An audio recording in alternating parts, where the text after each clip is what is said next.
नमस्ते।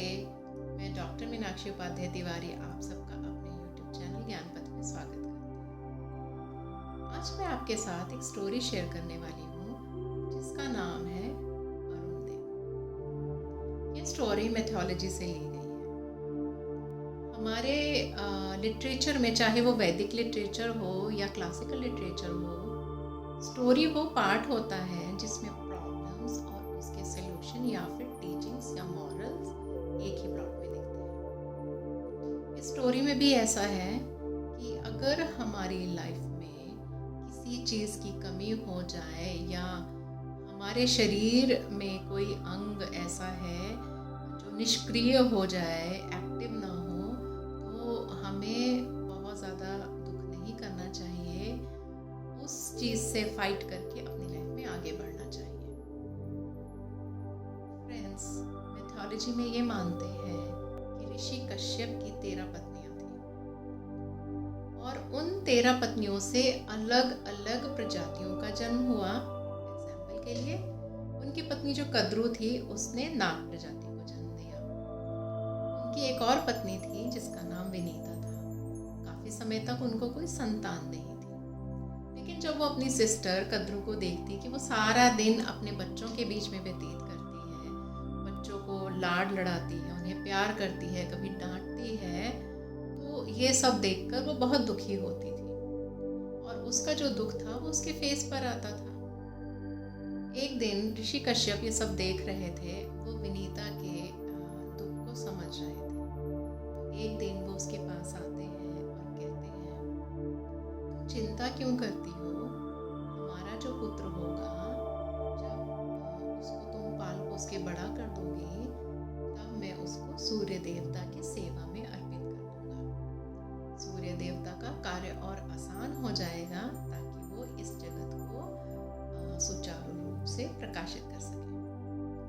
अब पति की ये बात सुनकर विनीता बहुत खुश हुई, क्योंकि वो जानती थी उनके जो पति हैं बहुत बड़े तपस्वी हैं और उनके मुंह से जो बात निकली है वो सच होगी।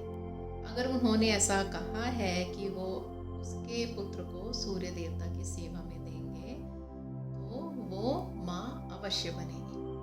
उस दिन के बाद से वो उसने खुश रहना शुरू कर दिया। एक दिन उसे पता चला कि वो गर्भवती भी हो गई है।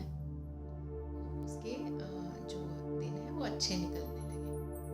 वो दिन भी आया जिस दिन उसने एक पुत्र को जन्म दिया।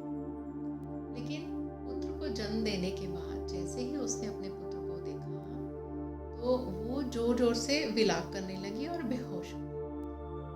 उसकी ये आवाज़ सुनकर ऋषि कश्यप दौड़े चले आए और जैसे ही वो उस रूम में एंटर हुए तो वो क्या देखते हैं कि विनीता बेहोश पड़ी है। उसके पास ही उनका पुत्र रो रहा है, लेकिन जो पुत्र है वो डिसेबल है। वो कैसे?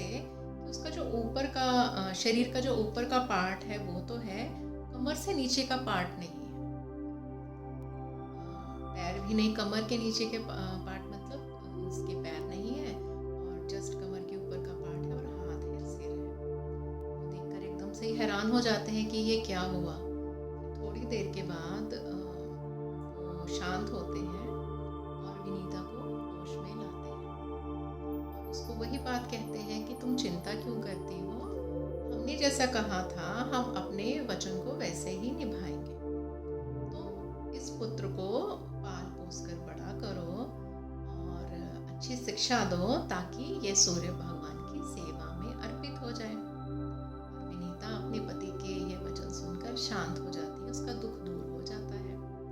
वो दोनों पति पत्नी अपने इस पुत्र का नाम रखते हैं अरुण। ऐसे ही विनीता अरुण का पालन पोषण करती है। वो जैसे बड़ा होता है, ऋषि कश्यप और विनीता अरुण को भगवान सूर्य देवता की सेवा में अर्पित कर देते हैं। अब अरुण देवता काम क्या करते हैं? वो भगवान सूर्य के रथ के सारथी हैं। अब यहाँ ये प्रश्न उठता है कि अरुण देव के तो पैर ही नहीं है, वो तो चल भी नहीं पाते हैं, लेकिन वो सूर्य देवता के रथ को सही समय पर कैसे चला कर लाते हैं? फ्रेंड्स, यही सब चीज़ें हैं, मैथोलॉजिकल जो स्टोरीज़ हैं उनमें यही शिक्षा दी जाती है कि आप अपनी किसी कमी से ओवरकम करके, उस कमी से ऊपर उठ के अपनी मनोशक्ति मनोबल को ऊंचा करके अपने काम में लगे रहिए। आप अपने कामों को सुचारू रूप से कर सकते हैं। कहने को अरुण देवता के पैर नहीं है, लेकिन जब सूर्य देवता अपने रथ पर सवार होकर इस पूरी पृथ्वी को प्रकाशित करने के लिए आते हैं पूरे समय पर, और समय पर कौन लाता है? अरुण देवता लाते हैं। एक और बात ये कहना चाहूंगी, हमारे वेदों में, पुराणों में यह वर्णन मिलता है कि जो सूर्य देवता का रथ है उसमें केवल एक ही पहिया है। पहले 2 पहिए थे। एक बार सूर्य देवता की लड़ाई ऋषि से हो गई।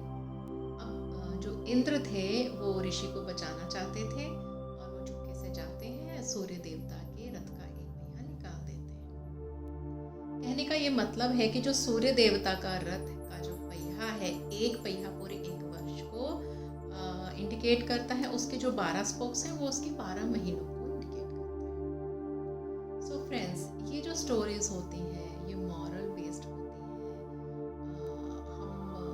हम लोगों को मोटिवेट करने के लिए होती है।